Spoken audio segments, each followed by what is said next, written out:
Mumbai Indians গুজরাটের কাছে match হেরে যাওয়াতে কলকাতার জন্য বিরাট লাভ হয়ে গেল। হ্যাঁ বস, এই ভিডিওতে এটাই জানবো কি কলকাতার কি করে লাভ হয়ে গেল মুম্বাই ইন্ডিয়ান্স ম্যাচ হারাতে। তো ভিডিওকে লাস্ট অবধি দেখো, আর চ্যানেলে নতুন হয়ে থাকলে চ্যানেলটিকে ফলো আর সাবস্ক্রাইব করে দেবে এবং লাইক শেয়ারও করে দেবে। তো চলো ভিডিওটাকে শুরু করি। কালকে মুম্বাই আর গুজরাটের মধ্যে ম্যাচ হলো মুম্বাইয়ের ওয়ানখেড়ে স্টেডিয়ামে এবং ফুল ড্রামা হয়েছে কালকের ম্যাচে।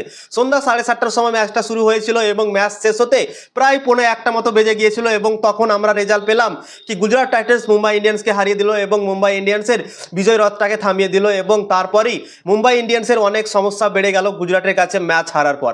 কেননা মুম্বাই ইন্ডিয়ান্স গুজরাটের কাছে ম্যাচ হারার পর পয়েন্টস টেবলে 4 নম্বরে চলে এলো এবং সেটাই সব থেকে বড় ফায়দা হয়ে গেল কলকাতা নাইট রাইডার্সের জন্য।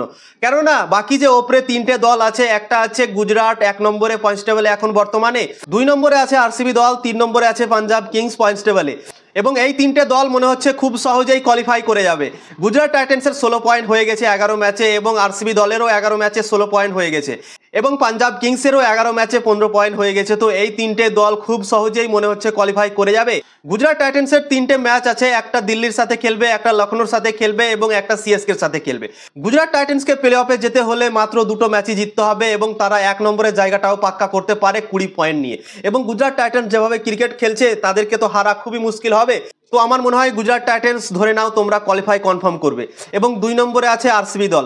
আরসিবি দল কার কার সাথে ম্যাচ খেলবে সেটাও তোমাদেরকে বলে দিচ্ছি। একটা খেলবে লখনৌর সাথে, একটা খেলবে হায়দ্রাবাদের সাথে এবং একটা খেলবে কেকেআরের সাথে। তো আরসিবি দলেরও 3টে ম্যাচ আছে। তো আরসিবির যেহেতু 16 পয়েন্ট হয়ে গেছে তো তারাও 1-2টা ম্যাচ জিতে গেলেই কোয়ালিফাই করে যাবে। তো আরসিবি দলের জন্য কোয়ালিফাই কনফার্ম আছে। আমার মনে হয় পাঞ্জাব কিংসের 3টে ম্যাচ বাকি আছে, একটা দিল্লির সাথে, একটা মুম্বাইয়ের সাথে এবং একটা রাজস্থানের সাথে। পাঞ্জাব কিংসের এই 3টে ম্যাচ বাকি আছে এবং আমার মনে হয় পাঞ্জাব কিংস একটা ম্যাচ জিতে গেলেই তারা কোয়ালিফাই করে যাবে প্লে অফের জন্য। তো এই 3টে দল আমার মনে হয় কনফার্ম হয়ে যাবে প্লে অফে, অবশ্যই এরা যাবে। কিন্তু একটা জায়গা বাকি থেকে যাচ্ছে, সেটা হচ্ছে 4 নম্বরের স্লটটা। কালকে মুম্বাই ইন্ডিয়ান্স গুজরাটের কাছে ম্যাচ হেরে যাওয়াতে মুম্বাই ইন্ডিয়ান্সের জন্য অনেক সমস্যা বেড়ে গেল। মুম্বাই ইন্ডিয়ান্সের এখন 2টো ম্যাচ বাকি আছে এবং 2টোর মধ্যে তারাকে 2টোই ম্যাচ জিততে হবে কোয়ালিফাই করার জন্য। এবং একটা ম্যাচ যদি মুম্বাই ইন্ডিয়ান্স জেতে তাহলে 16 পয়েন্টই পৌঁছাতে পারবে এবং এই বছর গ্যারেন্টি নেয় কি 16 পয়েন্টে তারা কোয়ালিফাই করতে পারবে কি পারবে না। মুম্বাই ইন্ডিয়ান্সের ম্যাচ বাকি আছে একটা পাঞ্জাবের সাথে, একটা দিল্লির সাথে। 2টো বড় দলের সাথে খেলা আছে মুম্বাই ইন্ডিয়ান্সের এবং মুম্বাই ইন্ডিয়ান্সের ওই জন্যই সমস্যা বেড়ে গেল কোয়ালিফাই করাটা কালকের ম্যাচে হারার পর। কেননা পাঞ্জাব কিংস অসাধারণ ক্রিকেট খেলছে এবং মনেই হচ্ছে না কি পাঞ্জাব কিংস ম্যাচগুলো হেরে যাবে। শ্রেয়স আইয়ারের ক্যাপ্টেন্সিতে অসাধারণ পারফরমেন্স করছে, তাদের ব্যাটসম্যানরা বোলাররা সবাই ভালো ক্রিকেট খেলছে। তো মনে হয় না কি পাঞ্জাব কিংস হারবে। কিন্তু মুম্বাই ইন্ডিয়ান্স কেউ ভুলে যেতে হবে না কি তারা 6টা ম্যাচ জিতেছিল লাগাতার এবং গুজরাট টাইটান্সের কাছে হারলো 6টা ম্যাচ পর। তো মুম্বাই ইন্ডিয়ান্সও জিততে পারে, কিন্তু কালকের ম্যাচটা হারার পরে মুম্বাই ইন্ডিয়ান্সের মনোবলটা কিন্তু একটু কমে যাবে। তো মুম্বাই ইন্ডিয়ান্সের জন্য অনেক সমস্যা বেড়ে গেল কালকের ম্যাচে হারার পর এবং পয়েন্টস টেবলে তারা 4 নম্বরে চলে এসেছে, 3 নম্বরে ছিল এর আগে। কিন্তু 4 নম্বরে আসার জন্যই কলকাতার জন্য অনেক ফায়দা হয়ে গেল। কেননা মুম্বাই ইন্ডিয়ান্সের যে 2টো ম্যাচ আছে সেই 2টো ম্যাচকেই জিততে হবে কোয়ালিফাই করার জন্য প্লে অফে।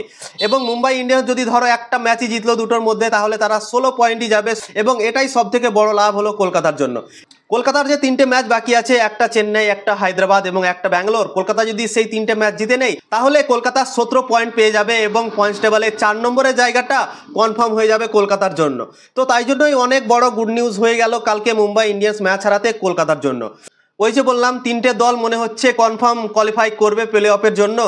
একটা হচ্ছে গুজরাট, একটা হচ্ছে আরসিবি, একটা হচ্ছে পাঞ্জাব। এই 3টে দল ধরে নাও তোমরা কোয়ালিফাই করবে।